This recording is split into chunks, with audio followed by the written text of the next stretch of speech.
ఏలూరు జిల్లా ముసునూరులో కనకారావు అనే వ్యక్తి సెల్ఫీ వీడియో కలకలం సృష్టిస్తోంది. నాటుసారా కేసులో జైలుకు వెళ్లొచ్చానన్న కారణంతో ₹1,00,000 జరిమానా కట్టలేదని తమ కుటుంబాన్ని వెలివేశారని వాపోయాడు. అందుకే తన కుటుంబంతో కలిసి విషం తాగి ఆత్మహత్య చేసుకున్నట్లుగా ఆవేదన వ్యక్తం చేశాడు. సోషల్ మీడియాలో ఈ వీడియో వైరల్ గా మారడంతో పోలీసులు విచారణ చేపట్టారు. నా పేరు బోట్ల కనకారావు. మాది లోపూడి, ముసునూరు మండలం, ఏలూరు జిల్లా. గౌడు కులస్తులు.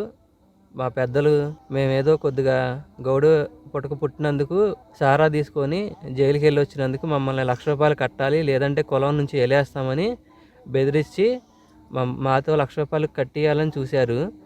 మేము మా దగ్గర లేవు అని కాళ్ళ ఎళ్ళ పడినా మేము కట్టలేము అని అన్నా వినకుండా మమ్మల్ని కులం నుంచి వెలేశారు. నేను నా భార్య పిల్లలు మందు తాగి చనిపోతున్నాం.